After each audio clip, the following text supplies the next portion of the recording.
Politicians, media और सो call lobbyist, influencers बोलिए, जो भी बोलिए, उनके बदलते चेहरे। मणिपुर में जो भी हुआ, जो वीडियो वायरल हो गया फीमेल का, हम लोग कंडेम किया। वो उसको एक्शन लेना चाहिए था, कोई दो राय नहीं उसको। उसके ऊपर बहुत ही बड़ा आउटरीच किया है कांग्रेस ने, और अभी पूरा पार्लियामेंट सेशन बंद करके रखा है उन्होंने, हल्ला गुल्ला कर रहे। ठीक है, उनका डेमोक्रेटिक राइट है।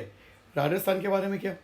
राजस्थान में कांग्रेस की गवर्नमेंट है, वहाँ का उधर का मिनिस्टर खुद बोल रहा है कि राजस्थान में महिलाओं के खिलाफ जो अपराध हो रहे हैं और उसकी जो परिस्थिति है वो मणिपुर से भी खतरनाक है। तो उसके ऊपर कितना हमारे जितने भी मीडिया है या जितने भी पॉलिटिकल पार्टीज़ के जो नेता है और जितने भी एनजीओज है, वो कितने वो लोग ने आउटरीच किया। सिमिलरली पालघर में, हमारे महाराष्ट्र में पालघर में कोविड पेंडेमिक के टाइम पे साधुओं की एकदम ब्रूटल किलिंग हुई थी लाइव। सब लोग टीवी देख रहे थे, उसका रिकॉर्डिंग है। उसके ऊपर सब लोग शांत हो गए। उस वक्त कांग्रेस, राष्ट्रवादी और ये शिवसेना की गवर्नमेंट थी, उद्धव, राहुल और पवार साहब थे। उस वक्त ये बोलते थे नहीं भाई, इसमें पॉलिटिक्स नहीं लाना है। उसके ऊपर कोई कुछ नहीं। मीडिया, ये जितने भी पुरोगामी, प्रोग्रेसिव माइंडेड सो कॉल्ड, कोई प्रोग्रेसिव नहीं है, ये सब लेफ्टिस्ट, कम्युनिस्ट, मार्क्सिस्ट मीडिया है। ये लोग चुप बैठे थे, कोई आउटरीच नहीं।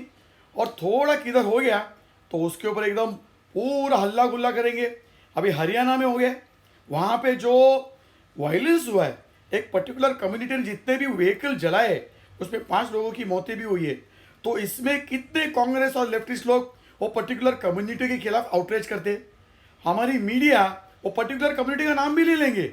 राहुल गांधी कुछ बोलेगा भी नहीं, कोई कुछ नहीं बोलेगा। पवार साहब है, कोई कुछ नहीं बोलेगा। लालू जी और ये जो मुला अखिलेश है, नीतीश कुमार है, कुछ नहीं बोलेगा वो कम्युनिटी के ऊपर, क्योंकि इतना उन लोग ने आगजनी की, इतना हंगामा किया, सब चुप है।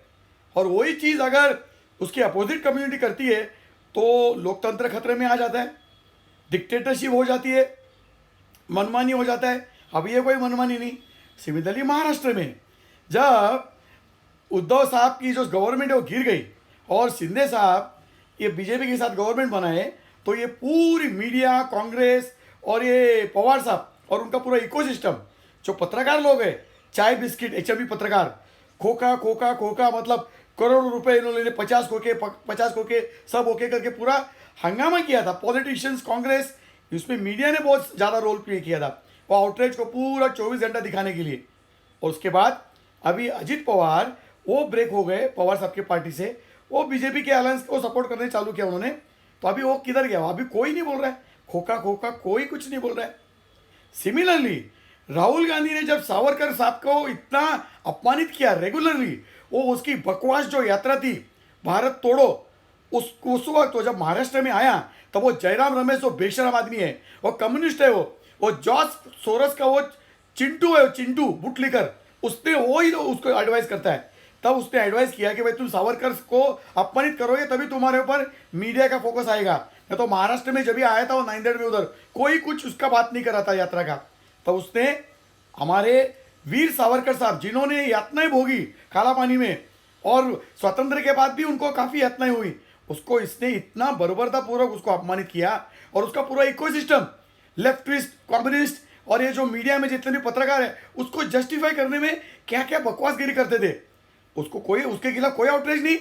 और अभी हमारे संभाजी भिडे साहब जो कुछ बोले, वो एक्चुअली उन्होंने कुछ बोला नहीं है, उन्होंने कोट किया है ये इंटेलेक्चुअल लोग ऐसे ऐसे बोल रहे हैं बोल के, ऐसा उन्होंने बोला है महात्मा गांधी जी के बारे में। तो उसके खिलाफ पूरा आउटरीच, एकदम पूरा कांग्रेस और ये सारे लोग एकदम रास्ते पे आ गए। तो राहुल गांधी ने जब सावरकर साहब का अपमान किया था बहुत बुरी तरह, तब ये कांग्रेस वाले कहाँ थे भाई साहब? तब ये लेफ्टिस्ट इकोसिस्टम कहाँ था? तो ये दोहरा मापदंड क्यों भाई? और महाराष्ट्र में 2.5 साल में वो जो महावसूली गवर्नमेंट थी, कांग्रेस, राहुल की, उद्धव साहब की और पवार साहब की, उस वक्त हमारे केतकी चितकले मैडम बहुत ही यंग टीवी सीरियल में काम करने वाली एक्ट्रेस थी, और ये सुनैना होले और वो आनंद कर्मू से बोलो, निखिल भामरे बोलो, ऐसे लोगों को इतना प्रताड़ित करके जेलों में डाला गया, मल्टीपल एफआईआर किया गया। उसको कोई पत्रकार आउटरीच नहीं, कोई कांग्रेस का आउटरीच नहीं, कोई नेशनल आउटरीच नहीं। ये भेदभाव क्यों भाई? ये सारा भेदभाव क्यों? In short, this is a very very selective outreach. इसको बिल्कुल इसको कंडेम करना चाहिए। और हमारे ऑनरेबल जुडिशरी, हमारे जो ऑनरेबल रिस्पेक्टेड सीजीआई है वो धमकी देते हैं गवर्नमेंट को, लेकिन राजस्थान में जो महिलाओं के ऊपर अत्याचार हो रहा है, दलितों के ऊपर रेप और मर्डर किलिंग हो रही है, वेस्ट बंगाल में कितना एकदम हैवानियत चल रही है, उसके ऊपर सीजीआई साहब चुप, उसके ऊपर हमारे रिस्पेक्टेड सीजीआई साहब और रिस्पेक्टेड जुडिशरी चुप है।